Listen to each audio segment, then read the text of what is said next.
gusto de presentarles a Pilar Pereda Suquet, arquitecta, actual secretario del Colegio Oficial de Arquitectos de Madrid, auditora de ENAC, miembro del Consejo Ejecutivo del Instituto de Arquitectura IA, directora de cursos Código Técnico de Edificación y Calificación Energética del IA, coordinadora del Grupo de Trabajo de Calificación Energética del COAM, asesor externo de AICIA, miembro de muchas asociaciones relacionadas con sostenibilidad, ASA, Green Building Council, España, Plataforma Tecnológica Española de Eficiencia Energética, SEDIGAS, vocal de numerosos comités técnicos de AENOR, autora de libros también, instalación de gas en el proyecto arquitectónico, proyecto y cálculo de instalaciones solares térmicas.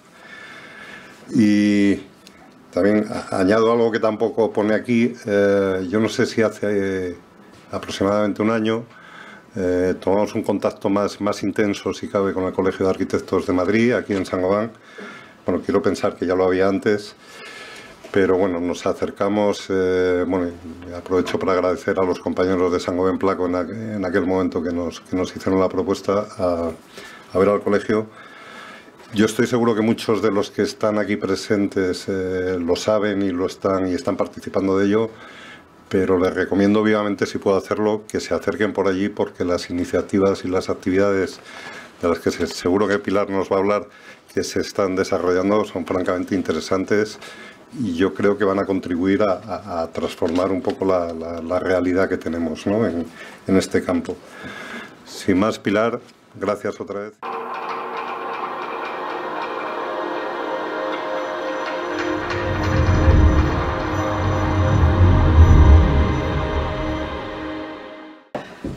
Muchas gracias, Alberto.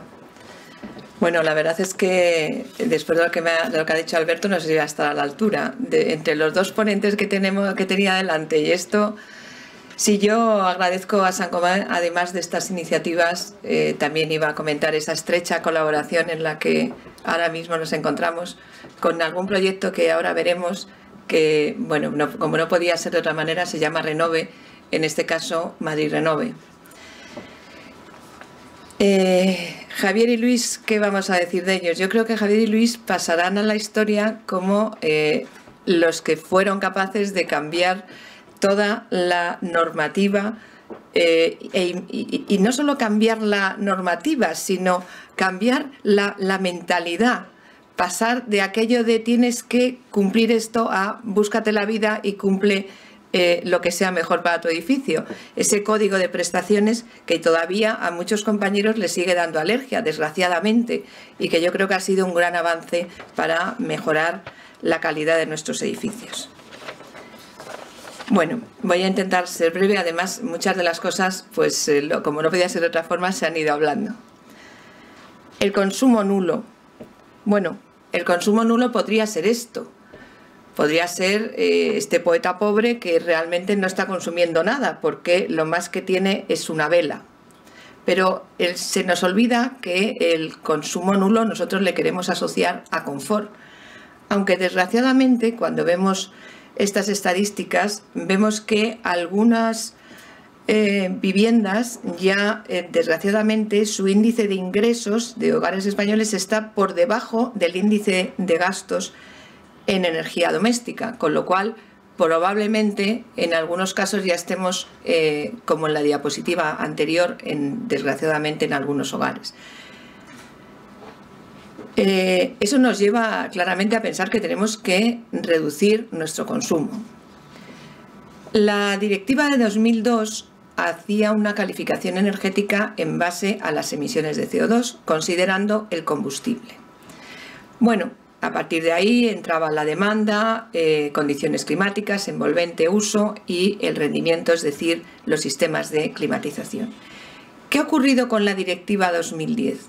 La Directiva del 2010 ya no nos habla de emisiones de CO2, nos habla más bien de edificios de consumo casi nulo. ¿Qué quiere decir eso? Que realmente ya ese coeficiente de paso deja de tener esa importancia que tenía antes y cobra mucha importancia la demanda, cobra mucha importancia la arquitectura, como a lo largo de la mañana se está hablando. Siendo, lógicamente, compatible y necesariamente unido a los sistemas de climatización, que deben de mejorar sus tecnologías al límite y además bajar su consumo, mejorar su eficiencia. Hemos hablado, esto lo voy a pasar, la directiva nos habla de que esos requisitos mínimos tienen que tener unos niveles óptimos de rentabilidad, y así lo dice la propia definición del edificio de consumo casi nulo. Esa definición que nos habla de nivel de eficiencia muy alto, con muy baja cantidad de consumo y ese poco consumo procedente especialmente de fuentes renovables, nos habla de arquitectura y nos habla de energías renovables.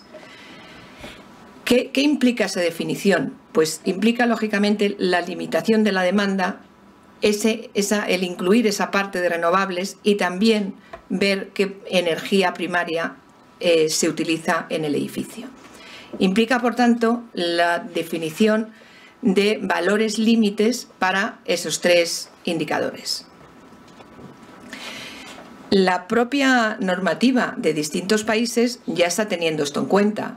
La normativa, vemos en este gráfico como la normativa alemana ha ido a lo largo desde 1970 hasta 2015 disminuyendo esos kilovatios hora metro cuadrado de consumo. Pasar de 300 a, bueno, pues los edificios de consumo casi nulo, fijarlo ya por debajo de 50. Lo mismo en los Países Bajos. Bueno, en esta diapositiva yo lo que quería que viésemos es que es verdad que todos tenemos que tender a eso. Ahora, en España podemos fijar 50 o lo mismo que en los Países Bajos, lo mismo, pues si vemos en esta gráfica, vemos cómo Finlandia tiene una necesidad importante de calefacción, mientras que España y Portugal, que estamos aquí abajo, Grecia, fijaros cómo varía la cantidad de necesidad de calefacción y de refrigeración que necesitamos. Es cierto, era lo que decía Javier, hay que acoplar el análisis a la rentabilidad. Los beneficios tienen que ser rentables. En estas gráficas se puede ver, antes la ha pasado muy rápido Luis, es un poco como una medida puede resultar hasta un determinado límite rentable, estamos en el nivel óptimo de rentabilidad, y empezar a no mejorar mucho y sin embargo elevar mucho su coste. Bueno, voy a... Antes han hablado también algo de las normas. Las normas no tienen por qué ser obligatorias. Muchas normas europeas no son obligatorias, si no las hace obligatorias un reglamento.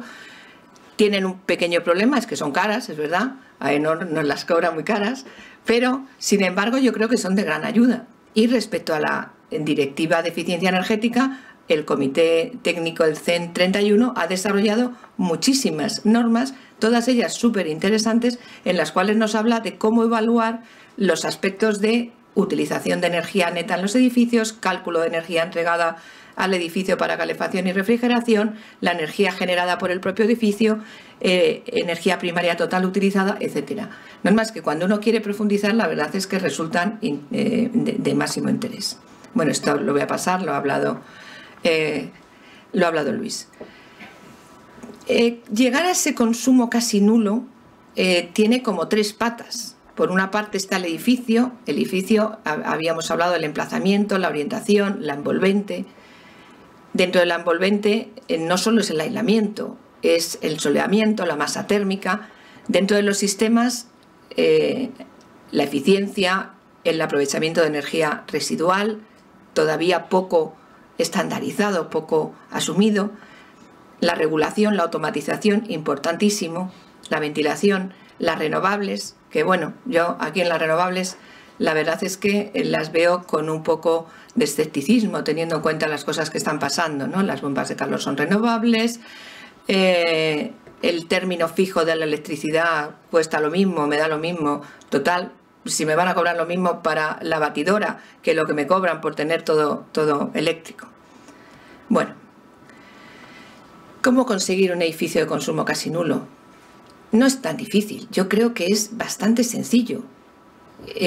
Un buen diseño arquitectónico, una alta calidad constructiva de la envuelta, fachadas y cubiertas inteligentes instalaciones de alto rendimiento, equipos y sistemas innovadores apoyados por energías renovables, soluciones integrales de domótica, que tampoco es algo absolutamente nada popular ni nada que se esté utilizando con habitualidad.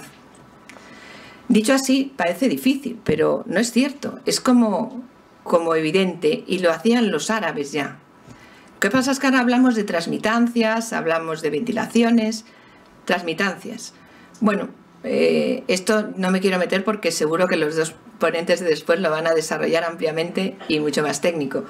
Pero cuando uno hace estas termografías se da cuenta fácilmente de lo que está pasando. Luego os contaré en una iniciativa que tenemos junto con Saint-Gobain cómo los vecinos de este edificio justamente cuando vieron esto dijeron, bueno, algo está pasando, es verdad, estoy desperdiciando demasiada energía. El control solar. El control solar que, parece que ahora todo el mundo tendemos a poner las lamas. Bueno, las lamas habrá que ponerlas donde haya que ponerlas y cuando sean necesarias y en las orientaciones que sean necesarias. Porque en un país cálido, hablo de lamas, pero también hablaba de vidrios bajoemisivos.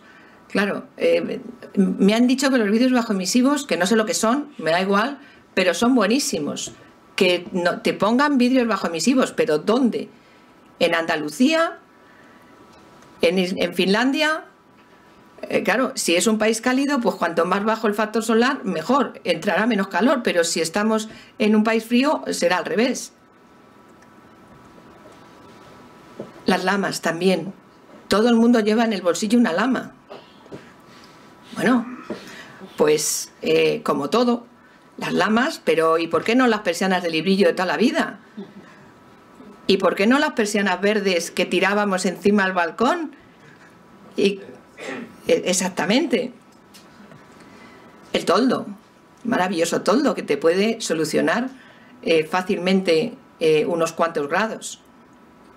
Sevilla, la calle Sierpes, la calle Preciados. Un árbol, una enredadera. Es que parece que cuando hablamos de edificios de energía casi nula es la alta tecnología. No, no es la alta tecnología y lo de toda la vida. Lo de toda la vida. Que de verdad hace el mismo servicio.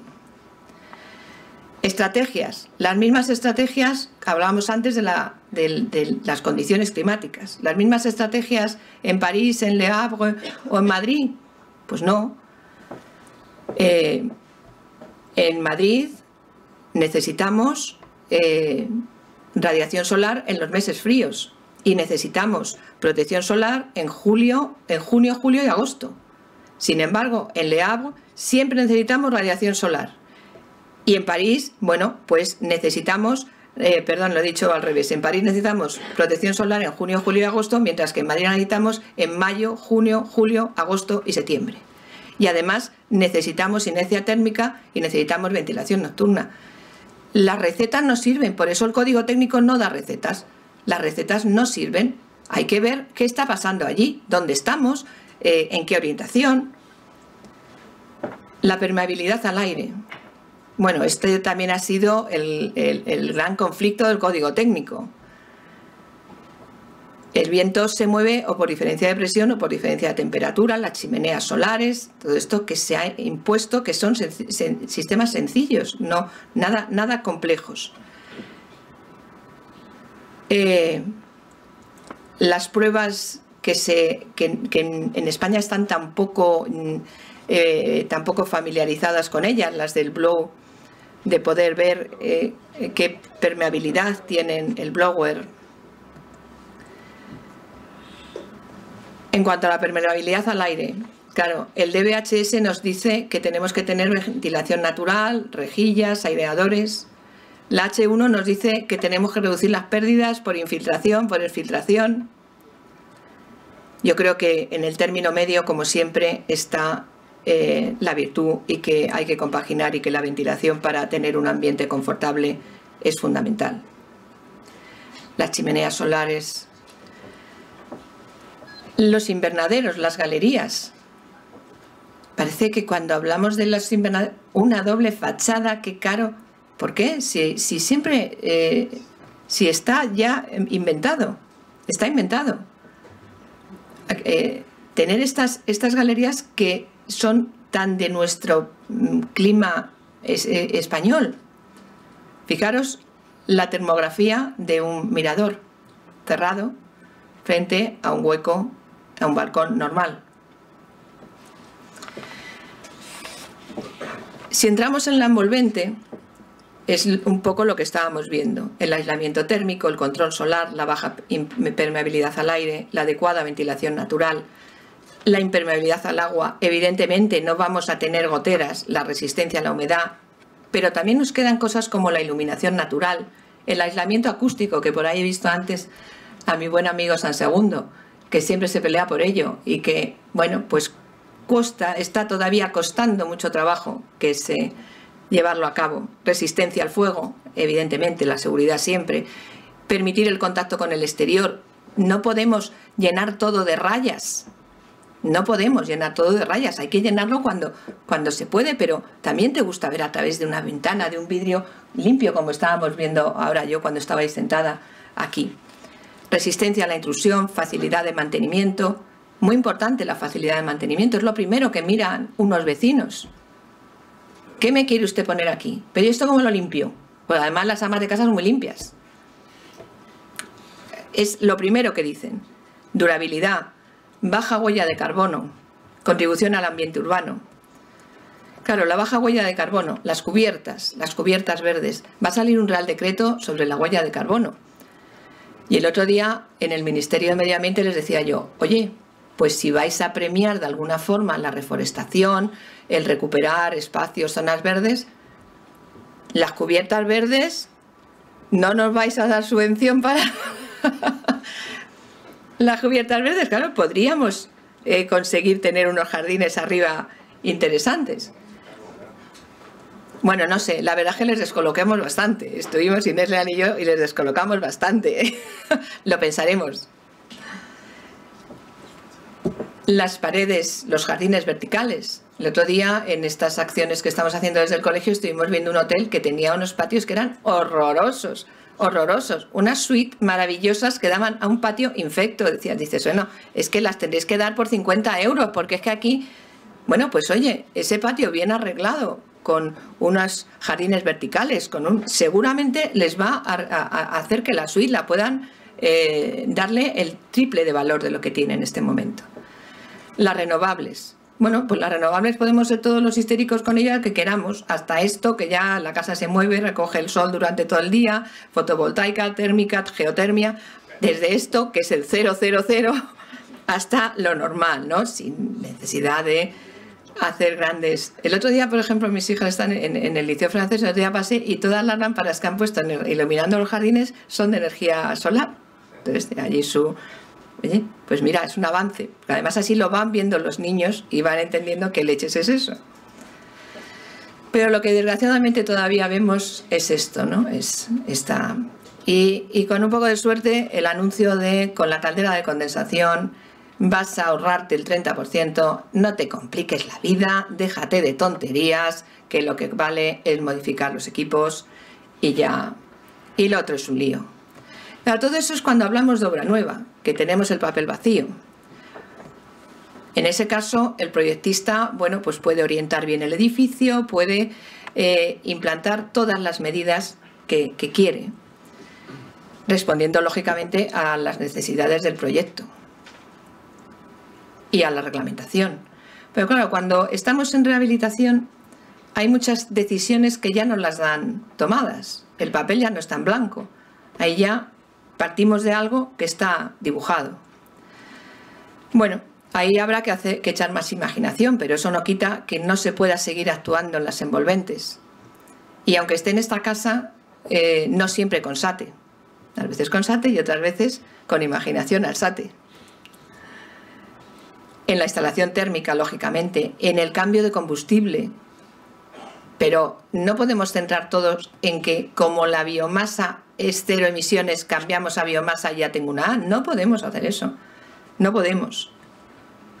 Porque al final estamos consumiendo otra cosa. Es que me da igual. Lo que habla la directiva es de consumir poco, no de consumir otra cosa. es el error, incorporar renovables. Claro, en la rehabilitación el patio este maravilloso del código técnico de diámetro mayor o igual al h tercios, pues hombre, a veces lo podremos tener, pero otras veces estamos en la Casa de las Flores, seguro que la Casa de las Flores tiene, además de jardines verticales, horizontales y un patio de h tercios. Pero en otros casos como este no lo tendremos, dependerá del centro del casco consolidado donde estemos. ¿Es malo? No, habrá que intentar recuperarlo.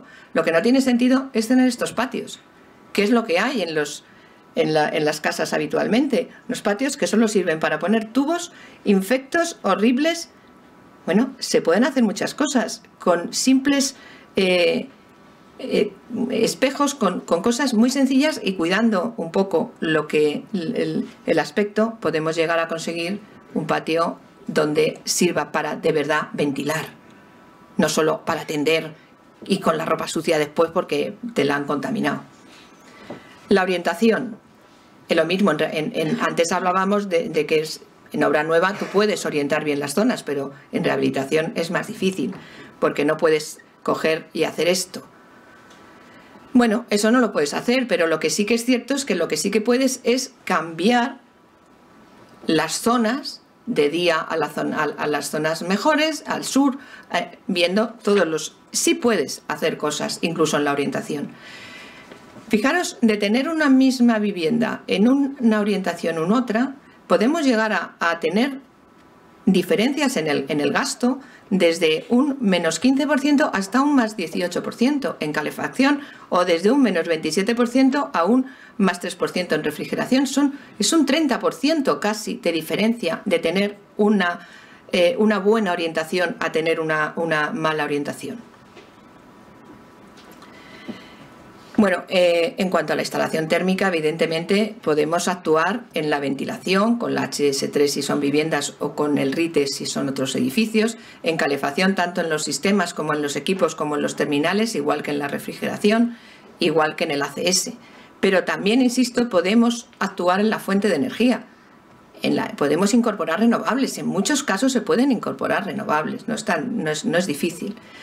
Y sustituir las energías convencionales en lo posible. No hay que quitar las energías convencionales, pero hombre, sí que creo que se puede reducir mucho su consumo, aunque las eléctricas se empeñen en que no. Claro, si nosotros podemos poner los paneles solares así, podremos poner energía solar. Si vamos a poner esto, es mejor que renunciemos, no tiene sentido. O esto, que parece que van a salir volando, o este señor que no ha recurrido ni siquiera a un ingeniero para poner el...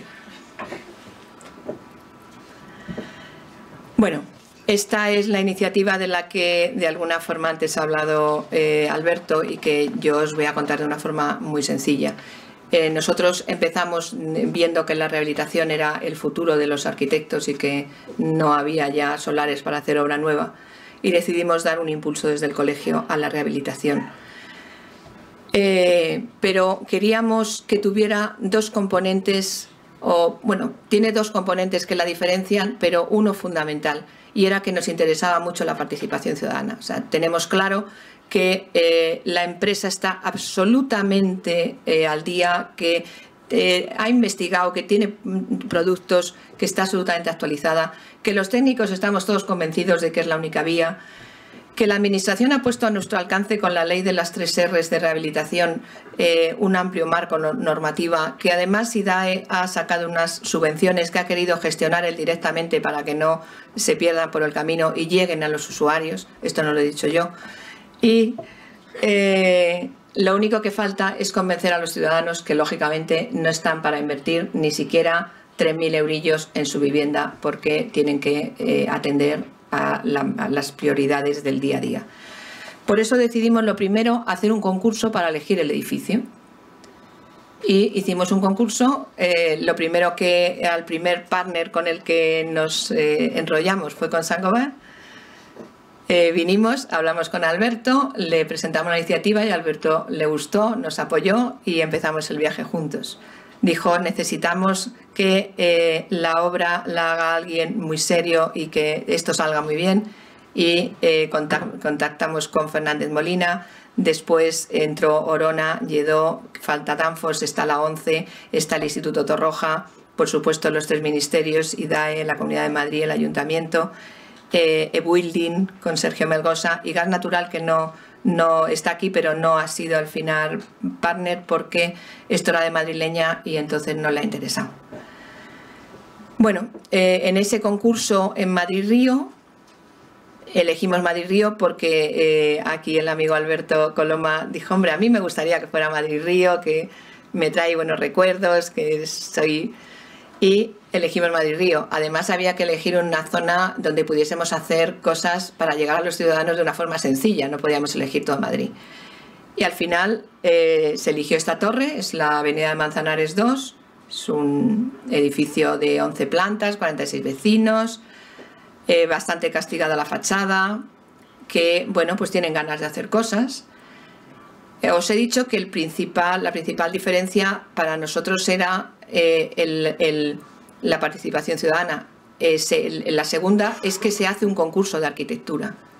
Se hace un concurso a la que pueden optar todos los colegiados de Madrid y los vecinos pueden elegir no una propuesta que les hace alguien, sino entre X propuestas la que más les parece más adecuada. En ese concurso que estuvo Javier Serra, en ese jurado, perdón, del concurso que estuvo Javier Serra, también fue popular. Allí estaban pues unos 30-35 vecinos opinando. Bueno, pues hubo unanimidad a la hora de elegir la propuesta.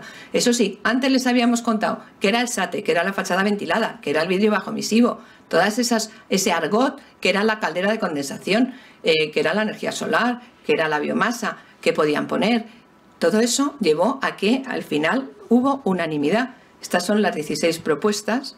Como veis, es una suerte, vas a hacer una rehabilitación y te encuentras con que tienes todas estas posibilidades de elección. Luego no son tantas porque unas no entraban en precio, pero bueno, habiendo entrado en precio, esta, pues por ejemplo, no les parecía que eso de que luego les fueran a decir este edificio, el que tiene las luces. Bueno, esta es la propuesta ganadora. Fijaros cómo quedaría la torre. Tiene un SATE, estamos hablando de un SATE con unas protecciones solares.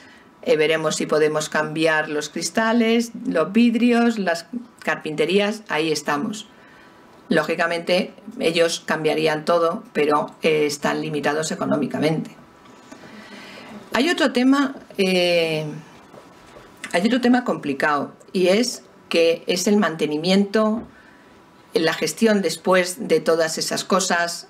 Nadie se ocupa de registrar las facturas, nadie se ocupa de si paga más en un momento dado, decir, ¿qué habrá pasado? ¿Por qué estaré pagando más? Algo no me funciona. Es importante esa gestión de después y no se hace y no se le está dando ningún valor a esa gestión. Me parece que ni siquiera estoy hablando de domótica, ni estoy hablando de nada, estoy hablando de controlar uno a uno, pues, qué está pasando y por qué de repente me ha subido el consumo. Quería terminar un poco con la forma en la que podríamos gestionar un proyecto o cómo desde el principio podíamos, partiendo de lo que el cliente quiere un columpio que no tiene muy claro si lo quiere columpio o lo quiere escalera, lo que le diseña el arquitecto, que ni es escalera ni es columpio, cómo lo hace funcionar el ingeniero con lógica, lo que se le instala. Espero que en la avenida de Manzanares no pase esto. Lo que el cliente esperaba, que era otra cosa muy distinta. Cómo se documenta el proyecto en la nube. Lo que cubren las subvenciones. Una pena que no está aquí DAE. Se lo llevaremos mañana. Lo que consume, pues fíjate, según el día. El soporte de la dirección y la eficiencia energética, que es la rueda de toda la vida colgada para columpiarse. Bueno, dentro del Renove, ahora estamos en el Renove Hoteles, Madrid Renove Hoteles, y tenemos 6 hoteles a los que nos vamos a atrever a rehabilitar, y van a salir 4 concursos ya el lunes que viene, el lunes 17, van a salir los concursos para 4 hoteles. Ya no me acuerdo. El Muralto, el Arturo Soria Suite, la ermita en Brunete y el jardín de Tres Cantos. Y quedan para una fase posterior el Sheraton Mirasierra y el jardín metropolitano. Entonces, bueno, como ha dicho Alberto, os invitamos a todos a presentaros y a aportar propuestas. Muchas gracias.